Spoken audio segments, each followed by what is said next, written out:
So on this week's episode of Be More Super, we've got some great guests. I'm an absolute fan of 911 podcasts, and I've got to say it's now given me a fear of ice cream, and everything to do with ice cream, which is their previous project. But Supermarket is out now, which is an absolute hoot, and would like to welcome onto the show Adam Murciano, Alexandria Benoit. See, I got it right, Benoit. Yes. And Antonio Cordero. Welcome to the show, everyone. Thank you for having Welcome, us. Thank you. Yeah. Glad to be here. So before we start talking about this incredible show that you've all created, I wanted to get a bit of background so the audiences can get to know you a bit better. So we'll start with Adam. Okay. Adam, what is your, I mean, you've been on the show before, so this is your second time, so welcome back. Thank you. What is your background, your experience within the industry? I started doing this when I was so young, when I was about 12 years old. My grandparents did it, so I was around it as a child, and it made it feel tangible that I was able to be in this industry, because I feel like a lot of kids think like, oh, Hollywood, it's so far away. But growing up in Toronto, you can be on the streets and see like things filming around. So it just felt I was able to do it, and begged my parents for an agent, and they obviously said no. And then finally I convinced them when I was 12, and I just started working ever since. And then did small roles here and there throughout my years, and then 2020 hit, and that's when I approached Antonio and I said, look, we got to do something on our own, but we're all isolated, so how are we going to make a project? And we came up with audio dramas, and the rest is history. Excellent. And Alexandria, What about you? I have been in the entertainment industry for a very long time, since the tender year of 9 years old. Oh, wow. I grew up as a performer. I booked every role I had auditioned for when I was a child until I landed my first principal agent at 14. I did a lot of work in the independent film industry, and then it kind of blossomed from there. I got to travel for work. I went to Nova Scotia to work on a Stephen King show. I went to Cuba to work on another television show. I got to work on lots of really amazing projects. I got to work on an Emmy-nominated television series you may know called Degrassi. We just got our Canadian we just got our star in the Canadian Hall Walk of Fame. I have had a really great career, and I'm really grateful for it. And with a background in the industry, my family is in the industry as well. I have a director who is my uncle. He is a very famous director, and his father was actually a very famous stuntman in Hollywood. He was the very first Spider-Man.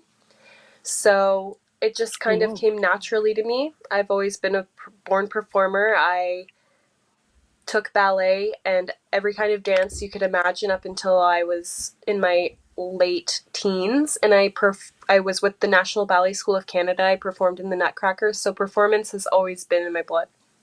I mean, just a quick question around that, because when you've got family that are quite well known in the industry, do you try and keep that sort of low key, because you don't want to, let that sort of, I don't know, help you through the industry, or basically do you use it to your advantage?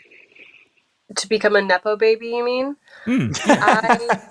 Yeah. After all this time, I definitely have earned my stripes through producing, directing, acting, and writing. I feel like if there's an opportunity that comes my way, it'll happen. Excellent. Thank you so much. And then last but not least, Antonio, what is your background, sir, within the industry? Yeah, very similar to Alexandria and Adam. I grew up as a child actor from around 9 years old as well. So I've been in the industry for about 20 years. I did various things. I did a couple small roles when I was younger, but then I actually moved into stand-up comedy and performing that in Toronto in my early teen years, actually, like 17. And then I moved to Vancouver about 7 years ago. and started pursuing more of a combination of directing, writing, and producing as well. Did a couple of short films. I'm currently working on a TV show called Alert, starring Jason Scott Conn. I almost said Jason because it's his character name, but just kind of doing the day in and day out of that, and primarily doing directing now. But yeah, I started out as a performer as well. Let's talk about Supermarket, and we've got a great video and a great song to play, and afterwards we'll get on with talking about the series. At age 15, until a hacker leaked a video that showed his peen. What a cruel mistress, the fame machine. He went the way of Roseanne Barr and Paula Deen. He moved back with his parents, had to get a job, but his resume was lacking, things were looking hard. Found himself being the owner of a grocery store. Carson, sitcom star. Rags to riches, riches to rags. Pricing stickers, grocery bags. Clean that spill in aisle 12. Carson's career has been shelved.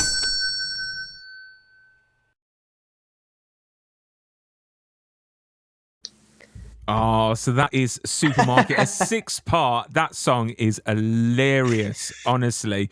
Yes. I'm sure we're going to talk about that. But this is a 6-part web podcast series, should I say. I mean, how would you describe the show? Is it a scripted podcast series or is it a dramatic? I mean, what's the actual title for something like this? An audio drama? It could an audio sitcom, maybe. I'm starting to hear podcast series thrown around a lot. Podcast series. So before we get into the nitty gritty, I've got to say a massive congratulations because it can't be easy to take on a task of writing comedy and producing a show like this, and then putting all that hard work in, and not sure if it's going to resonate with the audiences as you intended. But it obviously has. Because I've got a side there, number one. Number one. So after all that hard work and all those hours recording this amazing, amazing show, I mean, how does it feel? We'll start with Antonio. How does it feel knowing, how much success you've had so far? And I'm sure it's going to get even bigger and better. Oh, see, I'm the last person you want to ask that question because to me, I try not to pay attention as much as I can and let it get to my head. It definitely feels good. And I was actually just talking to Adam about it yesterday that, we face so much rejection in the film industry, storytelling industry that when you actually have a success, it doesn't feel real. It doesn't really hit until something else happens on top of it. And then it's like, oh, I should kind of just enjoy the moment. And then my workaholic mind kicks in and I go back to writing. So I can't seem to enjoy it is what the answer is. I mean, I know that performers and people in the industry like yourself do this work because you enjoy it. It's something that you're passionate about and you get something out of it. But obviously getting recognition and knowing how well it's doing, it's obviously a massive bonus as well. So Adam, I mean, how does it feel to know that it went, it's at number one? I mean, that must be amazing. Like Antonio said, it feels so surreal. We don't do it for the number ones. We don't do it for all that. We do it because we want to create a show that's entertaining to people. So to us, we already won by having the people online saying how much they loved it and how much they enjoyed the characters and all that. That was our win, But then this was just an extra bonus, and we were like, holy, So I don't know. It's surreal, but again, it's just like Antonio said, we're thankful and we're grateful, but back to work and continue on, for sure. And Alexandria, I mean, when recording this and working on this project, did you feel at any point that actually we're on to a winner here? This is going to be just a smash hit. I knew it from the moment I read the pilot. She's been the biggest fan. I'm the cheerleader behind the whole thing. I thought it was so funny, unique, and hilarious that it would resonate with people. I thought it hadn't been done before, and I really wanted Adam to do it. So we all came together and pushed to make it happen. Excellent. Because I was not really down for a while. I was second guessing a lot of it, and we had to, no pun intended, we had to shelve the show for about a year because I was like, this is not what I'm feeling. Spoiler. And That then was a name we thought it could be. we were going to call the show Shelved, actually, because Carson's career gets shelved. But, so it took a while, and then we put everything aside, and then we started up again, and then we felt better about the writing because we took that break, and then we came into it way more open-minded, less like fear of any, judgment. And that's when all the magic really happened, because we were just having fun with it instead of being so serious before, So... I mean, what was the development like for this show? I mean, how did the concept come about? Do you guys remember? Because I don't. I don't remember. I feel like we've had this in our minds for 2 years. We've been playing around with the character, with the story for 2 years. And like I said, we were going through many, many variations of the script and character development and all these things. But it wasn't until maybe the summer of this year, that's when we picked it up again after a year of having it on a shelf, literally, and then rewriting everything and coming into it more open-minded, like I said, and just having fun instead of being so serious. I think that was the beginning of the development. But we did the pilot first, and it was a year before we even recorded the rest of the series. Yeah, do you want to talk about that, Antonio? Well, yeah, I was just going to say that was part and parcel to like helping write the rest of the series, in my opinion, because we did that pilot. I was in person for that one, thankfully, and we got a sense of the characters and how the actors were in person. And then based on that, we knew where their characters were going to go and what we could get out of the actors as well from performance standpoints and what they really excelled in and stuff like that. As we were writing and reading through the rest of the script, that was my takeaway from the development process that I enjoyed. Actually, it was nice to have that first pilot done and then reflect on it and write the rest. Yeah, Excellent. for sure. Excellent. I mean, compared to the other two projects that you've done, this is literally the polar opposite, I've got to say. So if you could talk about the script writing process, because how was it compared to doing a tense, podcast like Ice Cream? I mean, it's got to have been amazing, like a breath of fresh air to be able to let loose. So I don't know who wants to answer that. Alexandria? It was so much fun. Sometimes we would see things in the media or pulp culture, and we would draw from that, or we would have funny jokes with each other that was very Carson coded or Ember coded or any different kind of character coded that we would say to each other back and forth, and we would put it in our notes and say we have to put that in the script. So it was just a breath of fresh air trying to work on this new comedic style with both of these hilarious writers and our other writers that are involved. It was just a really enjoyable process to have something so funny when the world can be so dark. It's a nice sweet escape. Totally. And to add on to that, I think that with comedies in general, especially sitcoms, you have the physical gags, you have the slipping on the banana or whatever, and that we don't have that in this show. And so for us, it was very important to have the foundation be the script, the story had to be very solid. And once we had that, we were able to kind of let go of it in the studio and play and ad lib because we knew where the episode was going. So that's why it took us so much time to rewrite everything, because we wanted to make sure everything was so strong, the foundation, because then we could just build on top of that. And once we finally did, we were good to go, I think.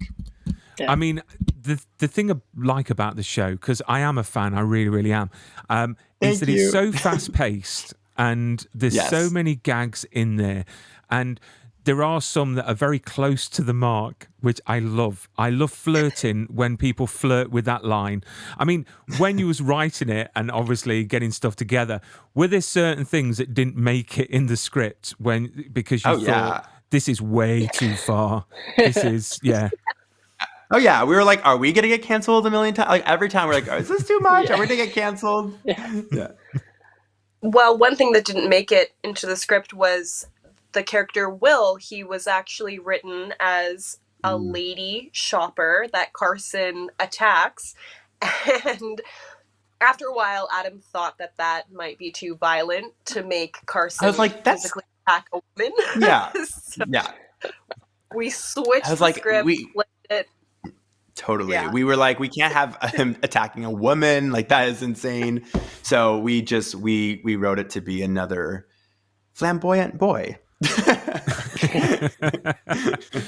the thing is, the thing I like about comedy is that you can push those boundaries. You can, Yes. because satire, Yes. but then you are risking people getting offended.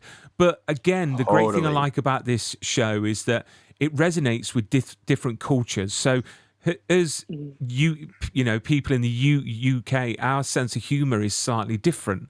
But I've got to say, it hits the mark. So, when you was writing it, did you have that in mind of, how it was going to resonate with different sort of, countries or cultures in particular? I was just gonna say, like, when it comes to writing comedy, like the first person that has to think it's funny is like the person that's creating it, right? So I think as long as we felt it was funny, and then we would also consult with like the performers doing it because the character was like them. It's like, does this feel like, in the world of respectfulness, I guess? And then I guess comedy can translate, and I know that like comedy humor in like the UK is different in some ways than the US and North America, and like a lot of that is like visually represented too. So I think it was honestly a little bit of just like following that true mark of, is this funny or not? Is this safe or not? And writing that line, it kind of translated across cultures that way too. And we have such a diverse cast as well. Yes. I feel like that it leaned Yes. into it as well. And like I said, once we had our script solid and we knew where the storyline was going, we went into the studio and we told the actors, let's now have fun with it. Throw it all away and ad lib or improv. And some of those takes made it, some of them didn't. But it was that freedom that we were able to have, that new energy coming into the writing process, that I think is the reason why it transcends through different cultures, because it's just genuine. We're just genuinely laughing and having a good time. And we hope that everyone else does too, So with your previous projects, they were quite immersive. And with this one, it's immersive on a different level, because the unique voices, the unique cast, the talent that you've got is incredible. It really, really is. And it keeps your attention, and the characters are just formed so well and performed so well. I mean, what went into the casting of this show to find all these incredible voices? I think we're just so lucky to be surrounded by so many amazing, talented actors who are also our friends that we kept in mind for the project. And once we had approached them with the script, they were very excited about it. And then once we had the pilot recorded, it was much easier to write the tone of the script with their voices in mind, because we could really feel the words coming from the page. Exactly. And we were very open to accents and different types of voices, because like you said, a big cast like this, it's very important to have different types of voices, different types of accents, so you can follow along of who's talking and who's saying what, So we loved having different types of voices and experimenting too. The guy who plays my dad, Douglas, he plays my dad and Bernard, and we had him do a Texas accent and just my dad, and so we were just having fun with that kind of stuff vocally, and we're very blessed to have a lot of actor friends that we were able to work with and collaborate with. I mean, the only voice that you're missing is an English voice, I've got to say. I know. Do you know what I mean? Season 2. Our paramedic was English. In episode 1, we had a little paramedic. She's like, paramedic. So she was British. But season 2, Brian, if you want to bust up the old acting chops. I would be there. Well, obviously not there. Well, I could fly over. Who knows? Well, budget. But yeah, exactly. So, Antonio, you actually directed some of Supermarket, but you did it totally online, which is very, modern times. What was that like? Especially with internet connection and not actually being there. What was that experience like? Well, it was certainly different, and different for good reasons and bad. I mean, being there is always preferred, but I have a great co-directors that can sense that energy in the room, and a lot of the time I was basically brain coupled with them, just telepathy putting the notes in there, and they would say what exactly I was going to say or do exactly what I was going to do, and it would be done. So a lot of it was just kind of almost like voyeuring. And then if there was a last minute thing that I felt like we needed before we moved on, I would chime in and say it. But I got very lucky to have great co-directors. So it was like I was like pseudo there in the flesh, but not there at the same time, if that makes any sense. But it was very much like nice to be a fly on the wall and like watch and listen and see how it all comes together remotely. But yeah, overall, I would say definitely better to be in person, but it's not impossible to be remote. I mean, Alexandria, you actually directed in person. So what was that? What was that like? And with a script like this, were they just like a bunch of kids? You know, did you have to rein them in and crack that whip? It was such a fun playground to play with. Everybody brought such a unique perspective to their characters that we didn't have to do a lot of directing. We gave a lot of notes and redirects, but they were all so talented. It was so much fun to get physical with them and show them also sides that maybe they didn't see. And working with other directors here, my other talented ones, they also caught things that I didn't see. So it was a very awesome collaborative experience overall. I mean, we were definitely in tune. Sorry, we were definitely in tune. Like we used to joke about like having a 3G or the same Wi-Fi brain Wi-Fi, because we were saying things and doing things before we even spoke, like Antonio said, and it was just it's just a testament of true collaboration and just being on the same page. And we were just that's a blessing when you get that. So I mean, would you say it's more difficult to direct something like this than actually direct something that's on camera? Because, you know, I suppose for voice actors, you know, with the absence of visual, they've got to do so much more with their voice. They've got to do so much more, animation with the tonality of their voice. So as a director that way, is it more difficult? I encouraged a lot of our actors to get physical throughout their performances. I encouraged one of our robbers to physically try to imagine himself holding Carson at gunpoint, and it really helped elevate the performance for him. So I think it is a little bit more challenging, but I think it's possible in both fields. I mean, I was just going to add. Oh, sorry. No.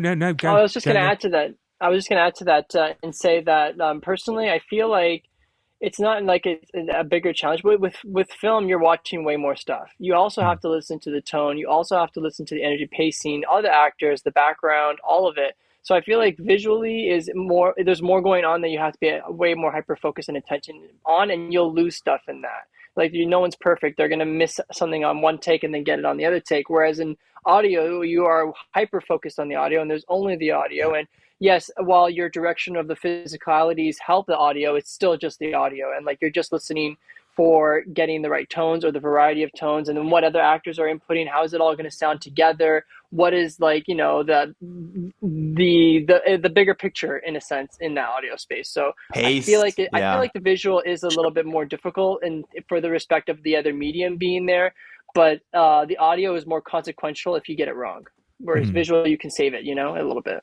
So true. If that makes sense. And Alexandria, you also not only directed, but you play Ember in the show. Ember, as Carson is a great character. I've got my own sort of thoughts on the relationships and what's going on, you know, behind sort of the scenes, but we'll talk about that. But what was it like to not only direct, but actually star in this show? How difficult was that? It wasn't that difficult because I have these two amazing guys behind me to help guide me. So being a part of the writing process really helped the development of the character, which I think is really great. If you're an actor, you get to really be in depth and see where the character is going. You have a little bit more control with the molding of what you want.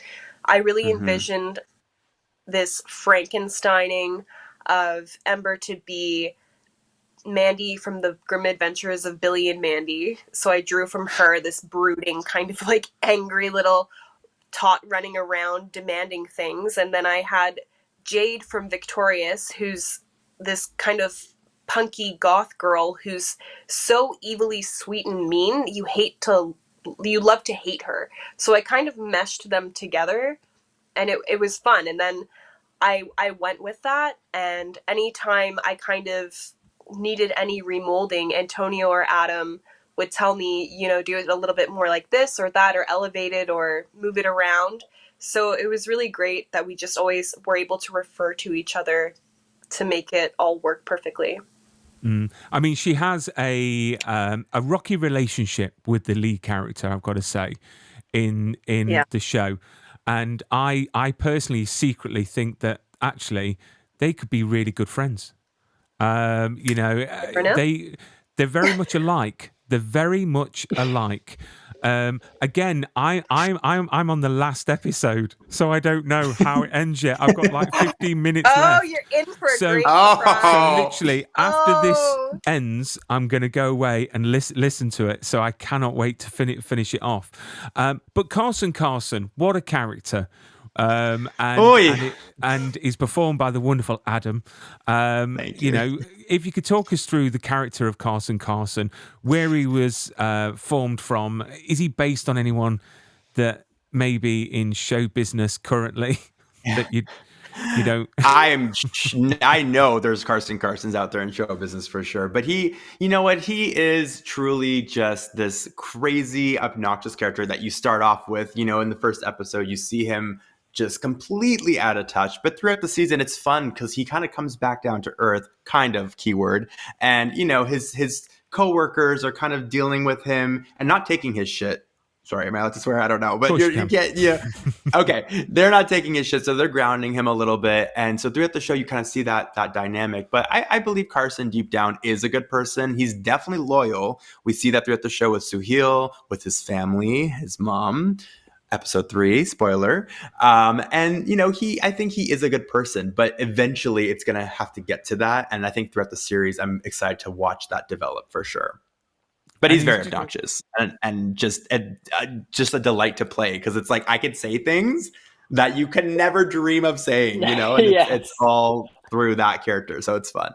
I think he says things that we all secretly want to say. Yes, no filter. Exactly. No filter. I've got to say, though, my favourite moment, without spoiling it for the audience, is something to do with Oprah. My goodness. And something to do with an aisle. And there is a moment, and literally my wife said, "Are you all right?" Because I gasped. I went like that. And she was like, "You all right?" I was like, "Yeah." Just fantastic. We did our job. Moment. Really, really is. Yes. I mean, the next question is for Antonio, and I've got it just here. I've lost it. Editing. Wonderful thing. We love editing. There we go. Editing. It's great.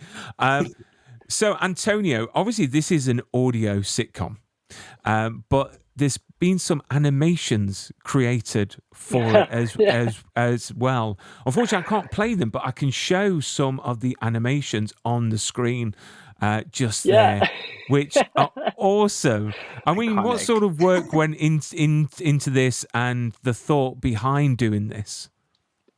Well, Adam was in the editing hole, as we call it, editing the show day in and day out, taking our notes, making them happen, and just like making the show so well. I was like, what can I do with the tools that I have to help him, and like not just like say great work every week, or like my notes. I wanted to do something more. And then I got into thinking about like the promotion that we had coming up, and then what we were going to do on socials and visuals. And, up to this point, we had just done like, it's like some audios with some like graphics and stuff, and the same with the other shows as well. But I wanted to just take it up a notch. And then I kind of was looking into my Adobe suite and what I have at my disposal, and I kind of came across Character Animator and started researching and watching videos of how to make animations with that. And I came across like a really good like template that's free to use, and these characters were in that. I built them all out myself with those. Did some like tweaking and design with little later animations when he puts on like costumes and stuff. And thankfully with Adobe, it's all like kind of across the board connected. So you can like pull the animation up in Photoshop and edit that character, and then it'll go right back into the animation live and be like ready to work. So I got really familiar with it as I went along, and I made these 1 minute animation clips, and they liked it, and the fans seemed to like it. So I kept going with it, and that's how they kind of came to be.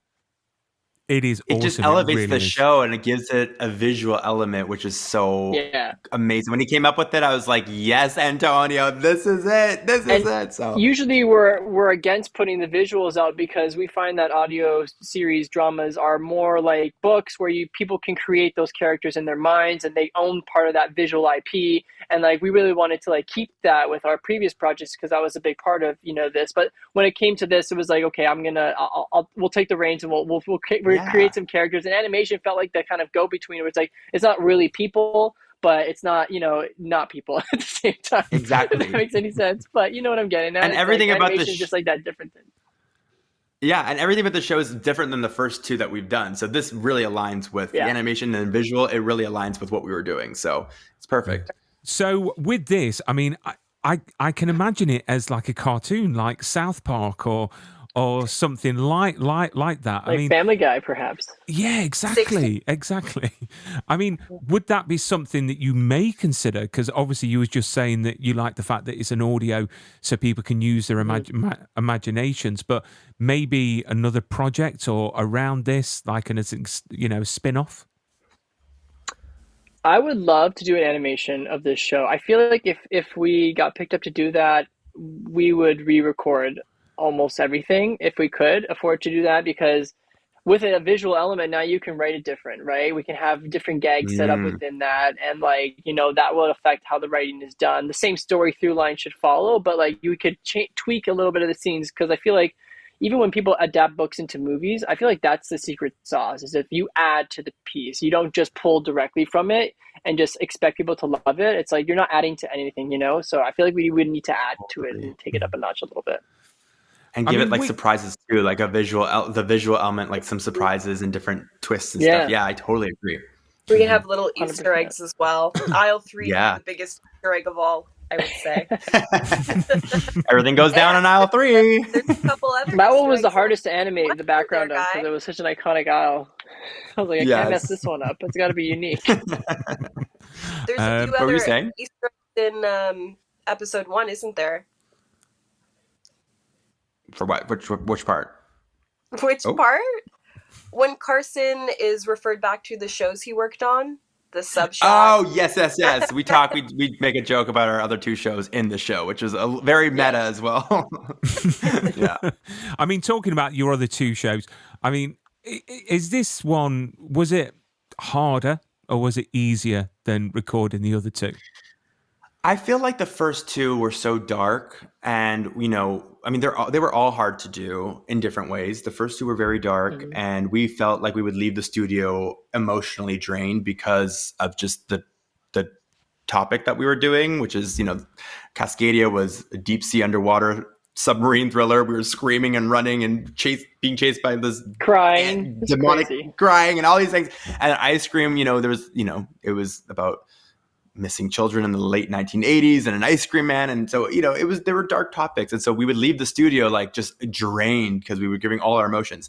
This, we were laughing the whole time, but also we were drained because even like when I was doing like my part, I'd be in the studio for 8 hours in a day, but I'd have to keep the energy up as Carson because he doesn't stop. And so I'm giving everything 110, and all the actors give 110%. And so by the end of the day, I was drained, but like because I was giving so much energy in a different way. So hard in different sorts of ways for sure. Yeah. I mean, I wanted to touch on Ember because she's just such a great character, and she has a great interaction with Josh, I've got to say. I mean, how did you develop the character? Well, you've spoken to how you've developed the character, but how did you develop that relationship with Josh? I mean, if you could talk about what sort of relationship you do have with Josh on the show. I think it was sort of, we found it really interesting to create the dynamic of her being sort of the hierarchy over him, where she was more powerful and he was kind of this weaker person that she wanted him to be strong for her. So it was an interesting it was really fun to get to write and work on that because we wanted the power dynamic to be so different. And also it's so funny because we think Ember hates Carson so much, so why would she fall for his brother? Why would she want to be around him even more because she hates him so much? So we just thought it would be a really fun, interesting dynamic in that way. And you do share some incredible moments. Just laugh out loud moments, I've got to say. I mean, you guys have a lot of great guest stars on the show, some great voices. Was there anyone in particular that you were excited to work alongside? Can I talk about the Oprah story, how I discovered her? Yes, This was so, first of all, we loved all our guest stars. They were all so fun to work with and amazing. We were so thankful that they came on and showed their talents. But for Oprah, so Oprah comes on the show. She's a big part of the plot, and we needed some sort of Oprah impersonator for sure. And before we even wrote the full script of the show, this is way back in the earlier days, I just put out on Reddit like an anonymous posting under anonymous count. So nobody knew I was from Toronto. I'm just looking for anyone who does Oprah impersonations. I was doing a worldwide search. I didn't care if you lived in England and Australia, Canada, whatever. I just wanted to see if anyone out there would be able to do that. And somebody replied to me saying, hey, yeah, there's this girl named Hillary Warden and she lives in Toronto. And again, this person couldn't have known that I lived in Toronto. And I was like, no way. So I search her up like a creep and I don't really find her. I find her on social media because we have a lot of actor mutual friends, and I reach out to her and I say, hey, look, my name is Adam. I'm doing this project. Would you be interested? I heard you could do an Oprah impersonation. Would you be interested? And she's like, of course. And so I got her to send in a little audition tape because I just wanted to see how good she was, and she was amazing. And then she came into the studio and absolutely blew us away. Like, absolutely. She's so talented. And I just can't, that story is just so funny to me that we found somebody, because I figured I was going to find someone remote and they would send in some kind of, recording of it. But the fact that she lived in our same city that we were recording in and we got to meet her, it was so cool. So that was probably like my favorite story from all the guest stars for sure. Yeah. Agreed. Again, meant to be. Everything, happens for a reason, for sure. Right? So, yeah. Definitely. I mean, just out of curiosity, did everyone record in the studio or did people record remotely as well? There were a couple remote recordings. The parents, not the parents. At the time we recorded with Bernard's character in the studio, but the mom, what was her name again? Oh my God, I'm just blanking. Edna, or Yvette. Edna, yes. The actress is Yvette. Yeah. Yvette, yes. So we did the pilot all together. We were all together in the studio for the pilot. But then because of scheduling conflicts and stuff, we couldn't do it all together in the studio for the rest of the season. So each actor came in, and this was also very unique because we got to focus on the actor instead of just kind of hearing the whole performance and just not being able to focus on each person.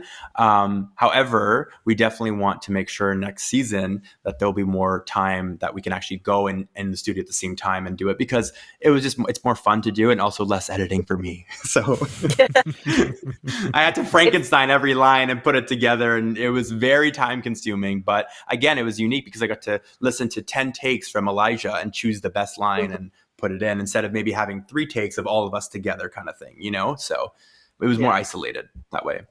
Yeah. And for directing, it made it a lot easier when the actors actually were partnered with their scene partner, because they were able to elevate their performance based on the reaction that they were actually given. Oftentimes it was Adam or myself reading the other person's lines. So we did try to give the same energy to the characters. You should hear the amount of Suhail impressions we heard from each of us. But so having the actual cast together gives such a better, well-rounded performance. Not that they were capable, but it makes it more fun and bouncy. Totally. Yeah, I mean, having them there, I suppose you can bounce off each other and you can feel that energy and yeah. And sometimes like scheduling would work out where, the actor would come in a little earlier before the other actor, and they were in the same scene together. So we got them to do the scene. So we were able to do that sometimes, but most of the rest of the season, everyone was kind of on their own. But as for remote as well, not really. We had like some reporters were remote or, other those kind of roles, but most of the core cast was in person for sure. Yeah. Josh and I, we did our scene together. Yes, So that was funny. Yeah, that was fun. Being drunk with him was so much fun. Oh, so it was Yes. method then. So you did have No, drinks or- No, Or- sorry. I meant Drink in the studio. Go. Chug. no. I meant pretending In the show. with him to Okay. watch him across the booth, and we're like, woo! Yeah. Yeah. Kind of slamming ourselves. I'm like, around. more. Give me more drunkenness. I want to hear the slurring in the voice, you know. Take a shot and do it again. Like holding a water bottle, going like, let's party. Yeah. Literally. Every sitcom has got a great theme song. You know, you've got Big Bang Theory and you've got the classics from the 80s and 90s. And this has got a great theme song. It really has. It's very catchy. Where did that theme song come about? Who recorded it? I mean, who wrote it? It's just fantastic. Thank you. We were inspired, like I said, by the late 1990s, early 2000s sitcoms. This whole show is very much a love letter to that, you know. And so I approached one of our creators, Joe Diaco, and he's a musician. And I said, Joe, would you be able to create something along the lines like The Nanny? The Nanny has a theme song where they kind of explain the whole premise in just 30 seconds. And I was like, I would really love if you can somehow write lyrics to explain the whole, basically, first episode in 30 seconds. And he said, I got you. And came back with this amazing lyrics and song. And I was like, how did you do that in one day? But okay. And then he's like, I have a perfect singer for this, Andriana Shabat. And they collaborated. And before you know it, they sent me a draft. Like, this is just an early draft. I'm like, this is an early draft. This is amazing. And I was like, we don't need no notes. Perfect. And they recorded it professionally. And then we have the sitcom. And it literally, and I was like, I told Alex and Antonio, I was like, we need a theme song like this. We need a theme song. This is not that they were against it, but I was like, this is something that we must have because it's a sitcom. Like I said, a love letter to the 90s and 2000s sitcoms, and they all have those kind of theme songs. So that's what we did. And The Nanny, it was one of my favorite shows when I was growing up as well. Who would think that she would, go on to be head of SAG? Do you know what I mean? Right. Which I think is fantastic. Which is ironic because the whole show, our show was, delayed for a year because of the writer's strike. And she was, fighting for us. It's all connected. It's full just circle, it's crazy. full circle. Yeah. I mean, the great thing about this show as well is when you're listening, and I've got to say, anyone that wants to listen to this, you need to wear headphones because the sound design in this show is amazing, and it's just astonishing how you get it to all work. And if you close your eyes, you do feel like literally you're in the middle of the supermarket or the office, and someone's walking away. I mean, which scenes were the most difficult to actually record in the way of the sound? Well, you know what? This show was actually very simple to sound design compared to our first two shows. Our first two shows, the first one was sci-fi, second one was a horror, so it was very heavy on sound design and sound effects and music, and so that was very hard. This was super simple. We only had the supermarket, we had Suhail's office, the back room, the loading docks, and the outside. Those were our 4 sets, quote unquote, right? But, there was hard times of editing for sure. Like I would say in episode 4 when the robbers come in, because there was a lot of physicality in that episode. The robbers break down the doors, they choke Carson, all these things that happen. There was a gun involved. So that was the most challenging to sound design. But other than that, it was pretty simple. It was more, like I said, about timing of the voices and the beats of the actors' performances and making sure everything hit perfectly. That was more of the challenge this show, for sure. So, but the robbery episode was so fun to edit for sure. It was like I was like a little kid at Candy Store. I was doing all the sound design and it was so fun. Yeah. I'm a little dork. I'm just remembering that scene now and how funny it was. Favorite scene, favorite moment from recording this whole series. So we'll go around the room. Antonio, what's been your favorite thing about recording Supermarket? I'm thinking. Well, I'm kind of biased because like my favorite character in all of our 911 productions is Carson. So like a lot of his stuff and his story arc and the whole show, I've just been obsessed with. I've loved it. I love that it's never like changed his personality, but like the story has changed the way he conducts himself in life and like his priorities and what's important to him. You'll see in the last episode, it all kind of comes together. Um, I'm trying to think of a distinct moment where I felt like it really shifted when he's with Theo in the back room. I really there's a scene there that I really liked, and that I feel like that one stands out for me when I'm thinking about the whole series. I don't know. That's the one that's like the turning point for him. When they kind of open up to each other, and he's kind of just like, yeah, when they're starting to like fall for each other a bit, and like you kind of see Carson in a different way, and like off guard in a sense, and then like his priorities shift with when Oprah comes into the picture and kind of like puts at risk. So I'm like, that all like pulls on the heartstrings for me for that character, and that is my favorite probably. I love it. And Alexandria? I really love the scene between Carson and Hillary when he gets the phone call from Oprah and he's explaining to Hillary what Oprah said, and all the actress Janelle had to say was "what?" And she said it tonally so many different ways, and the scene is so funny just because she's saying "what" over and over. And at the end, Carson says, "Girl, you need to learn another word other than what?" And she's like what? It kills me every time I listen to it because it's such simple, stupid comedy that makes me so simple, yeah. Laughing. There's so many comedic nuggets of gold throughout the whole thing that makes me laugh really hard. Yeah, I'd have That's to a good say one. that was a fun one. That was a fun to edit one to yeah. And Adam, what about you?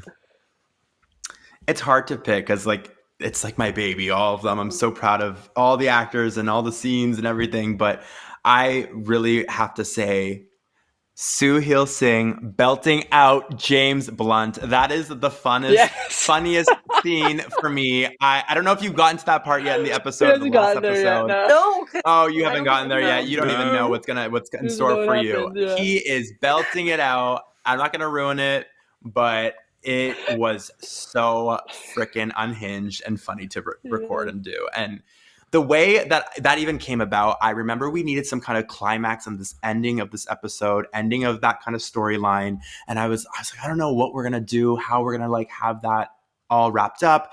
And I was at the mall and that song by James Blunt was playing on the radio. And I was like, what if Sue Hill is singing this on his way out of the supermarket? And I pitched it to them and they loved it and we just ran with it. And that's what I'm saying. So it was iconic. just so silly and so fun that we got into a headspace of writing where it just became fun and just like trying new things and just have fun with it. And that was and Sujith, who's the actor, killed it. We did it 2 times and he just it's just so funny. I laugh every time. I've got to ask as well, who's responsible for having the song "I'm Horny" in the show? Oh, me. Because that is one of my favorite songs from Grow. I just thought it'd be really funny. I mean, I'm like 44, so when I was younger, that was on in the clubs, and you know, to hear that, I was like, "Yeah, you've got me now." Carson's ringtone in episode 1. Yep. I mean, how ironic! He's in a sex tape and he has that as his ringtone. So of course, right? Yeah. And Very the great thing is, you mentioned earlier on that you know maybe next season. So we're getting a season 2. Is that right? Yes, we are. And is that currently being written now, or is it being recorded, or have we got a time frame? I need to know. It's in development right now. We're in the early processes of developing the story, but we have an arc for where we want it to go for sure. Right, Antonio? Yeah, agreed, for sure. Oh, I cannot wait. And then I'm going to do one last round robin on with season 2. If you could pick any star to guest on the actual show, what star would you have? I'll go with probably Adam first because Antonio is looking like he's deep in thought. He's thinking, oh, I don't know. So Adam, who would you love to work with on season 2? Okay, she's not alive. Is that okay? Yeah, it's fine. Okay. I'm on this Golden Girl binge. I don't know why. I've just started watching it. It's so funny. I'm like, it holds up. I love it. So I would love in another life to work with Betty White. She's just the queen of comedy. So do you know what? That's Talking my about the Golden Girls. Obviously, I mentioned earlier on that I'm a manager at a supermarket, and we have music playing. Do you know what? Like every fifth song being played, it's the acoustic version of the Golden Girls theme. No. And it's so good. It's a real song? Yeah. Oh, well, I didn't know it was a real song. I thought it was. It's someone's taken it and turned it into an acoustic song. Oh, it's just amazing. It's fantastic. And what about you, Alexandria? Who would you like to have on your dream guest star? I've never even considered that.